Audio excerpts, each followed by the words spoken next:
Hai semua, selamat datang di channel Otaku Anime. Pada pembahasan kali ini kita akan masuk ke volume kedua dari light novel ini sendiri. Pertama-tama kita akan membahas prolognya terlebih dahulu. Prolognya sendiri berfokus pada perasaan yang dimiliki oleh Sayuri Hanayori. Di sini Sayuri merupakan pelayan yang melayani klan Ichinose. Selama masa kecilnya bersama Guren, Sayuri menyukai Guren dan merupakan dukungan emosionalnya. Sayuri mengakui cintanya tapi itu bertepuk sebelah tangan. Bersama si Gure Yukimi, Sayuri memiliki kesetiaan abadi terhadap Guren. Suatu malam di musim semi pada tahun 2002, Sayuri melihat Guren menangis setelah dipukuli habis-habisan oleh orang-orang dari klan Hiragi dan Mahiru diambil darinya. Guren tanpa sengaja memperhatikan Sayuri yang berdiri di balik pintu kamarnya. Guren kemudian meminta maaf karena telah menunjukkan keadaannya yang menyedihkan.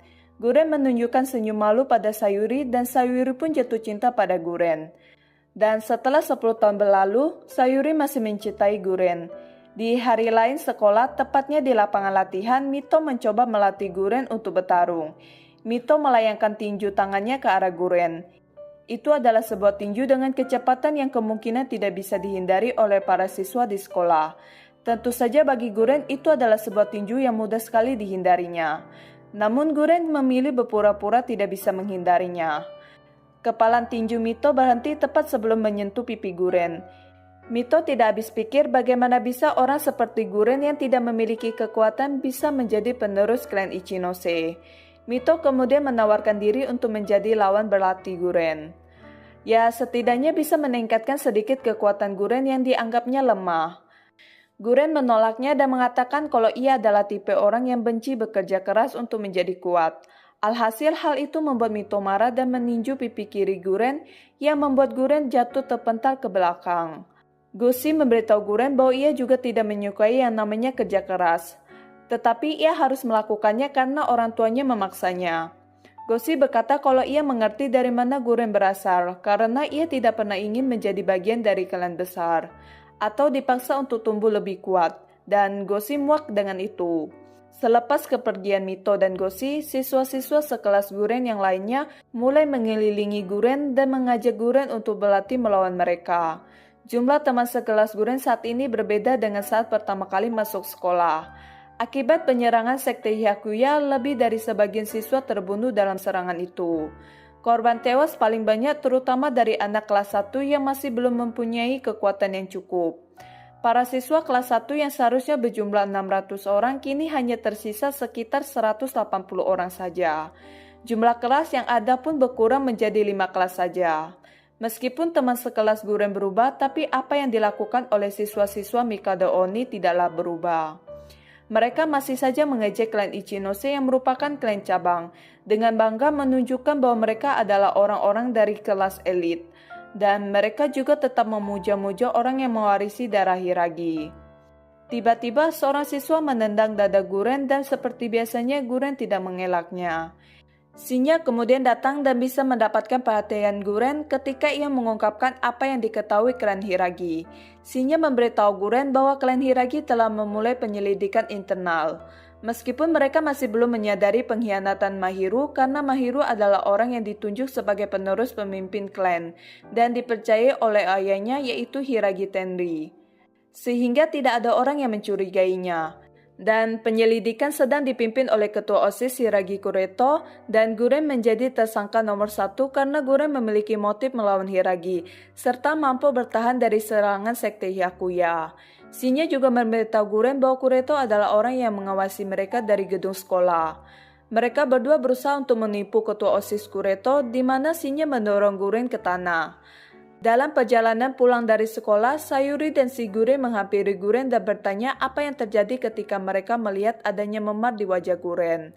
Guren berkata kalau itu hanya luka karena Shinya membantunya bermain sandiwara di hadapan Kureto.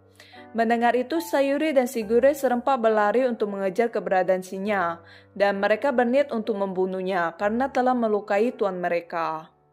Tapi Guren langsung menghentikan mereka berdua dan meminta mereka untuk pulang terlebih dahulu. karena ia ingin mengumpulkan informasi tentang ucapan Mahiru sebelumnya. Saat Guren menuju panti asuhan Hyakuya, ia melihat Shino berdiri di tengah jalan yang dilaluinya. Guren dapat segera mengetahui bahwa Shino berhubungan dengan Mahiru hanya dari rambutnya. Shino pun memperkenalkan dirinya sebagai adik perempuan Mahiru. Guren bertanya mengapa Shino ada di sini dan Shino mengatakan kepadanya bahwa Mahiru memiliki pesan untuknya. Ketika Shino dengan sinis bertanya-tanya mengapa Mahiru memiliki pesan untuk seseorang seperti Guren, Shino mengatakan kepada Guren bahwa ia tahu siapa Guren sebenarnya, seperti yang dikatakan Mahiru padanya. Shino mengingat semua informasi yang seharusnya hanya diketahui Mahiru untuk membuktikan maksudnya. Guren bertanya pada Shino di sisi mana ia berada, apakah itu Iragi atau Sekte Hyakuya, dan Shino menjawab dengan mengatakan sisi mana yang paling menarik. Shino berkata bahwa sejujurnya kekuasaan dan pengaruh tanpa membosankan baginya, dan ia beruntung dilahirkan dengan seorang saudara perempuan yang kuat. Itu berarti ia tidak harus menghadapi harapan yang sama atas kepemimpinan klan Hiragi. Shino menambahkan bahwa ia sudah menyerahkan urusan kekuasaan pada Kureto dan Mahiru, dan ia hanya akan menjadi cadangan jika mereka berdua mati.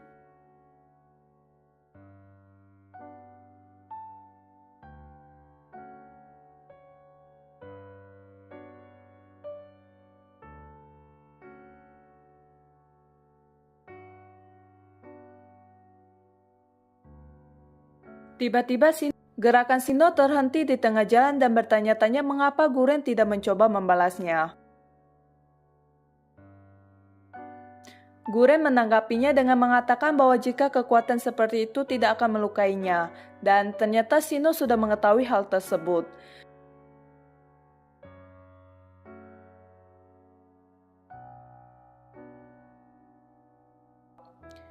Shino melakukan gerakan yang membuat kertas mantra yang ada menghilang sebelum menjawab. Shino mengatakan bahwa tapi ia mencintai saudara perempuannya karena ia selalu baik padanya. Guren bertanya apa pesan yang akan disampaikan padanya. Shino mengatakan bahwa pesannya adalah untuk tidak pergi ke panti asuhan Hyakuya, karena Mahiru berencana untuk mengkhianati Sekte Hyakuya. Guren bertanya pada Shino apa yang Mahiru rencanakan dan apa yang akan Mahiru lakukan. Shino mengatakan bahwa apapun yang Mahiru rencanakan terlalu rumit untuk dimengerti oleh Shino. Jadi Guren berkata untuk mengatakan padanya apa yang Shino bisa mengerti. Shino mengatakan bahwa semua yang ia tahu adalah bahwa Mahiru sedang mencoba untuk memastikan bahwa tidak ada yang pernah datang di antara mereka berdua lagi. Dan Mahiru mengatakan bahwa ia melakukan hal yang sama. Meskipun jalan mereka berbeda, tapi pada akhirnya tujuan mereka adalah sama. Guren bertanya apa hanya itu yang Shino tahu yang dibalas dengan anggukan kepala. Guren kemudian menyuruh Shino untuk menyampaikan. Guren mengatakan untuk memberitahu Mahiru bahwa ia tidak suka dimanipulasi oleh siapapun. Guren juga menyebut kalau Mahiru itu bodoh, dan jika Mahiru benar-benar berpikir kalau ia mencintainya, maka Mahiru harus berhenti bermain-main dengannya, dan memberitahukan semua yang ia rencanakan. Saat itu mereka mendengar suara-suara dari belakang Shino.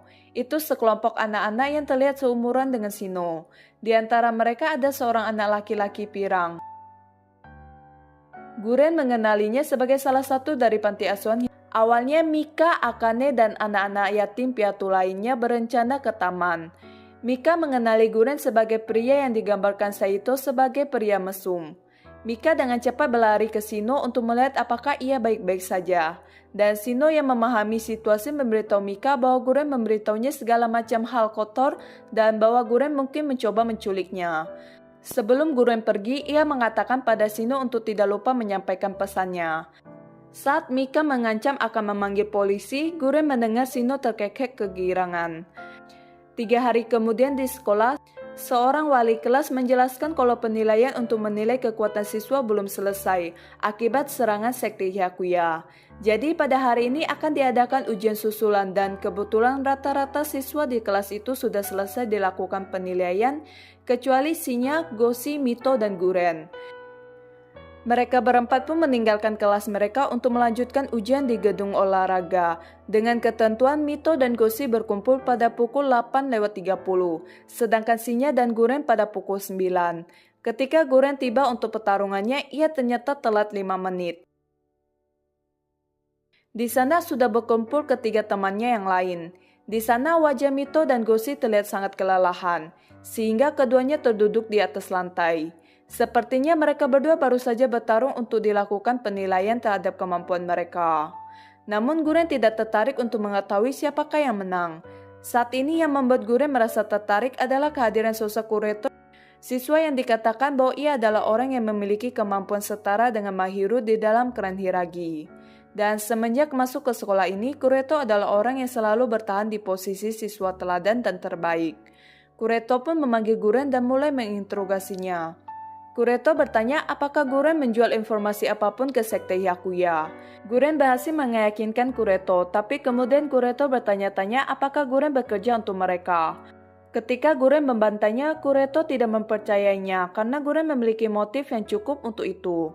Guren mengatakan kepada Kureto bahwa ia berpikir kalau Kureto terlalu melebih-lebihkannya. Tetapi Kureto mengatakan bahwa jika Guren lemah seperti yang terlihat, ia tidak akan pernah bisa bertahan dari serangan Sekte Hyakuya, dan bahwa Guren jelas menyembunyikan kekuatan aslinya. Kureto menganggap keajaiban kekuatan itu menjadi ancaman bagi para Hiragi yang menjadi alasan mereka ada di sini. Kureto memerintahkan Shinya untuk membunuh Guren, tetapi Shinya mempertanyakan mengapa ia harus melakukannya.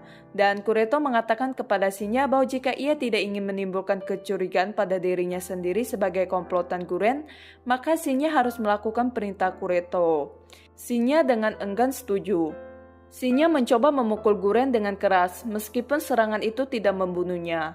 Tepat saat kepalan tangan Shinya hendak menghantam dada Guren, kepalan tangan itu terhenti karena Kureto yang berada di sebelah Shinya mengulurkan tangannya dan menghentikannya.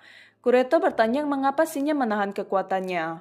Kureto lantas memutar tangan Shinya dengan keras hingga membuatnya terkilir.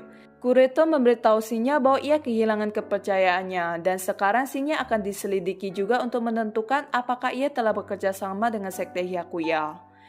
Kureto berbalik menghadap Guren dan memperingatkan Guren, jika Guren memang tidak punya kekuatan maka ia akan mati di sini. Dan jika ternyata Guren berbohong dan lebih kuat dari yang ia katakan, maka Guren akan disuntik dengan serum kebenaran dan disiksa sampai mereka mengetahui bagaimana Guren terhubung dengan Sekte Hyakuya. Mito dan Goshi mencoba menghentikan Kureto, namun hal itu malah membuat mereka berdua dicurigai oleh Kureto. Kureto menyerang Guren dengan maksud untuk membunuhnya, memaksa Guren untuk bertarung dengan serius. Mito dan Goshi yang melihat pertarungan antara Kureto dan Guren merasa tidak percaya dengan kemampuan Guren yang bisa dikatakan dapat mengimbangi kemampuan Kureto. Meskipun pada akhirnya Guren kalah dan dibuat pingsan. Sudah 3 hari berlalu sejak Guren ditahan. Ia sudah beberapa kali diinterogasi mengenai Sekte Hyakuya. Kureto kemudian tiba setelah interogasi Guren. Kureto mengatakan kepada Guren bahwa ayahnya Sakaya telah datang ke komplek Hiragi untuk meminta pembebasan Guren. Mereka menahan ayahnya dan menanyainya, dan Sakaya mengatakan kepada mereka semua yang Guren lakukan seperti menerima undangan dari Sekte Hyakuya, tetapi tidak sampai pada keputusan dan bahwa perang itu dimulai ketika Guren sedang mempertimbangkan jawabannya. Kureto juga memberitahu Guren bahwa ayahnya sangat lemah karena ia putus asa dan berbicara 5 jam sebelumnya, tetapi kemudian hatinya menyerah pada akhirnya. Kureto meyakinkan Guren bahwa ayahnya tidak mati pada saat mereka menghidupkannya kembali dan mengirimnya pulang.